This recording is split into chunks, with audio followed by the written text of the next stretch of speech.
On peut faire partie de plusieurs associations HEI. Alors oui, tu peux choisir de faire partie d'aucune association ou au contraire d'en rejoindre plusieurs. Moi pour ma part j'ai choisi d'en rejoindre à peu près une par an.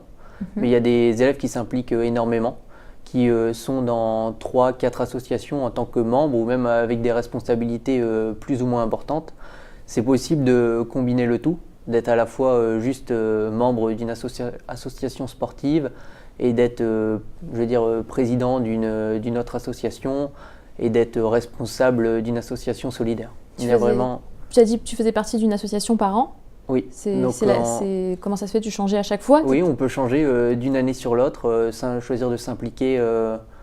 Donc moi j'ai choisi en deuxième année de participer dans le gala, l'année dernière en tant qu'ambassadeur et cette année au sein de l'intégrale. Et donc on est vraiment libre de postuler où bon nous semble. Les équipes précédentes choisissent l'équipe pour l'année suivante. Et donc c'est ouvert à tout le monde. Qu'on vienne de la prépa ou qu'on vienne des admissions parallèles, on a chacun nos chances, donc c'est vraiment intéressant. Et la vie associative, elle est vraiment riche? Elle est très riche. Il y a 50 associations sportives et plus de 60 associations qui dépendent de l'intégrale. Donc il y a des associations... L'intégrale, qu'est-ce que c'est? C'est notre bureau des élèves. Ah d'accord.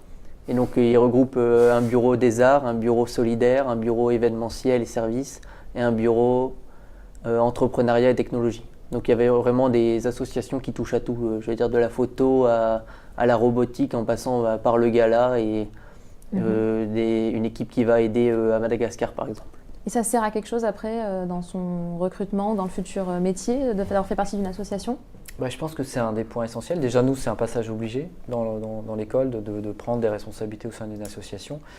Et on le voit même dans l'évolution de l'étudiant et ça fait partie des compétences. Un passage obligé, ça veut dire que c'est obligatoire? C'est obligatoire de prendre une responsabilité. Nous, on est attaché justement à cette prise de responsabilité, à cette forme d'engagement au travers d'une association. D'accord. Et qui est, à mon sens, on le voit aussi une façon d'apprendre ou de développer certaines compétences. Donc il y a 100% de vos étudiants qui font partie d'une association. Ouais. Et ceux qui ne sont pas forcément motivés, comment vous le détectez ça? Parce qu'il n'y a pas tout le monde qui a envie de s'investir.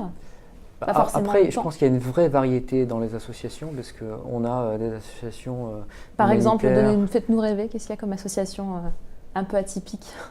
Atypique. Ou qu'on ne retrouve pas forcément sur d'autres campus. Déjà l'association Helios ou Protontype qui font une voiture et un kart électrique, pour ceux qui sont plutôt tournés technologie. Donc il y a des associations qui sont vraiment orientées ingénieurs. Oui, il y a des associations techniques, il y a des associations événementielles. Je pense qu'on a pas mal d'étudiants. Et là, justement, on trouve pas mal d'étudiants motivés sur l'association événementielle. Il y a des places limitées dans chaque association? Ouais, il y a un certain nombre de places, forcément, à un moment donné. Oui. Il y a surtout, on va dire par association, 8-9 postes à responsabilité qui vont valider pour HEI. Et après, on peut toujours s'impliquer en tant que membre bénévole, en quelque sorte. Et ça compte dans les notes? Non. Une note d'engagement quand on est en classe préparatoire, mais sinon ça ne validera pas la responsabilité. Donc si on ne fait pas partie d'une association, ça ne comptera pas forcément dans la moyenne? Je vous dis que c'est obligatoire, mais comment? C'est obligatoire de valider quand même dans son cursus une activité de responsabilité. C'est-à-dire qu'à un moment donné, l'étudiant va produire un rapport sur ce qu'il a fait dans son association, et puis on va le valider ou on ne va pas le valider. Mais généralement on le valide.